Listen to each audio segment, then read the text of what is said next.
So, what is broken windows theory? Something I'm sure all of you have heard a lot about. I think the best way to understand it is as a theory that reflects an understanding of how we psychologically process information about visible disorder. So, when all of us leave our house and we go to the subway or we walk to work or we drive to work or we go out for lunch, when we are confronted with visible signs of disorder, things like open air drug use, open air drug dealing, graffiti, public urination, litter. What that does is that sends a signal to us that we process in the following way. When we're confronted with that kind of antisocial behavior in a public space, we look at that antisocial behavior and our brain says, okay, this individual feels comfortable shooting up here on the subway platform, or this individual feels comfortable urinating, on a sidewalk on a public street.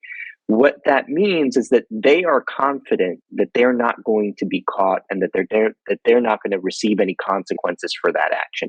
And that confidence we recognize as a signal of danger, because if they feel like anything goes in that public space, then anything can happen. And if anything can happen, then anything can happen to us. And so when we see visible disorder, what that does is it really heightens our sense of awareness and fear of crime. As that happens more and more, as we continue to confront disorder in public spaces, what we will do, at least those of us who have options, is that we will start to pull back from those public spaces. We will stop asserting ourselves in those public spaces. We will lose the confidence to enforce pro-social norms in those public spaces, which means that over time, those spaces will become increasingly vulnerable to more serious kinds of criminal activity. And what Broken Windows recognizes is that by ignoring the small stuff, by ignoring those small signals of disorder, by allowing disorder to fester in public spaces, those public spaces will grow increasingly vulnerable to more serious criminal activity over time.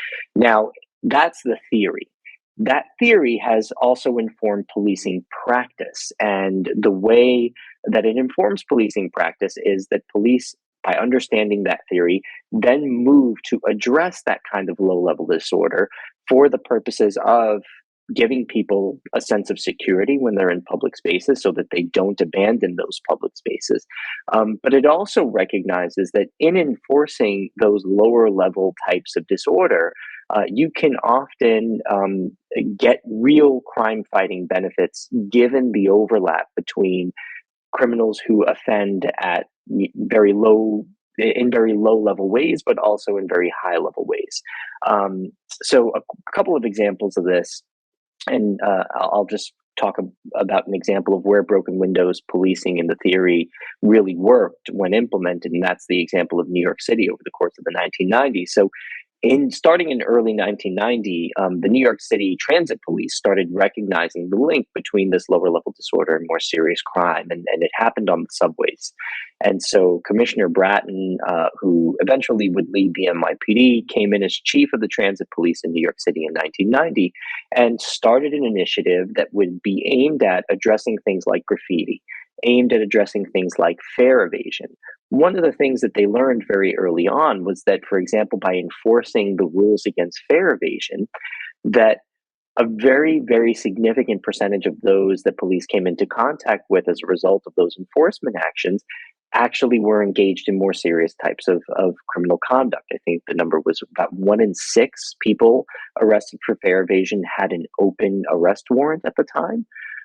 And about 1 in 20 individuals arrested for fare evasion had an illegal weapon on them at the time of that arrest. And so one of the lessons learned through the implementation of broken windows in New York was that we could actually gain real public safety benefits through the enforcement of these lower level rules simply because of the fact that there's a lot of overlap between who commits lower level infractions and who commits more serious types of crime, which should make sense, right? I mean, there really isn't any such thing as a violent offender, for example, who says, well, I only commit violent crime, right? I don't litter, I don't use drugs, I don't do any of this other low level stuff. That just, that's not really how it works. Most even really serious criminals have an antisocial disposition that they will manifest in a number of ways, including in ways that we would all consider to be sort of lower level, public order type offenses, quality of life type of offenses.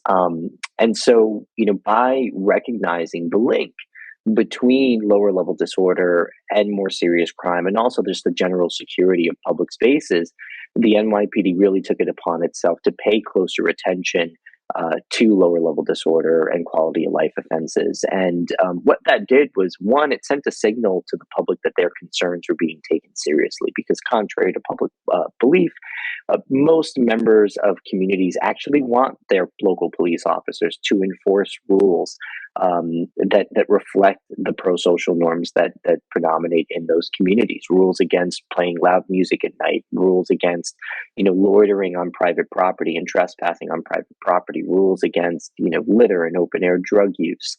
And so as the NYPD continued to recognize responding to public concern about quality of life offenses as a central part of its mission, it did a couple things. One, it provided public safety benefits in a couple of ways. We already mentioned one, which is it captured the overlap of more serious criminals and lower level criminals, but it also allowed people to get taken off the path to more serious criminality by coming into contact with the criminal justice system at an earlier stage in their development. And sometimes that shock to the system seems to have taken people off a path to more serious criminality. And so there's some research showing, for example, that for every misdemeanor arrest that the NYPD made over the course of the 1990s, we abated some significant fraction of a more serious violent felony. I think it was 0.3. And so that's meaningful, but it also gave people the confidence that they needed to reassert themselves in public spaces and to come back to the public spaces that they had been abandoning in high numbers. And the reason that that's important is because for crime to really predominate in a particular area, you need three things to happen. You need the presence of a motivated offender, you need the presence of a vulnerable target, and you need an absence of what's called a capable guardian. Now, a lot of us think of capable guardians as police officers because they're the most obvious form of capable guardians. But a capable guardian can also be a CCTV camera that sends a signal that, hey, somebody is watching this property. It could be population density, foot traffic density in that area, because that might communicate to someone who's considering a crime in that area that they might be overwhelmed by others who would step in. And so by bringing these public spaces back to life, by bringing people back into those public spaces, by bringing investment back into those public spaces, we actually harden them against crime in a really important way. And so I think New York is probably one of the best success stories with respect to implementing or integrating the theory of broken windows into policing practice. Now, with respect to what makes the successful implementation of broken windows possible, I think the key to successful implementation is a proper communication to the officers charged with enforcing some of these rules, that they have the discretion to exercise as they see fit, and then training them to exercise that discretion in judicious ways, right? What you don't want to do, and the downside risk of a broken windows approach to policing decisions is that you end up with a zero tolerance policy where every single infraction results in an arrest and possibly a use of force to effect that arrest. That is not the kind of implementation of broken windows that I think is likely to be successful. It is more likely to drive a wedge between the police and the community. And it is, it expends a lot more resources than need to be expended in order to achieve the kinds of benefits that can often be achieved with something as simple as a warning.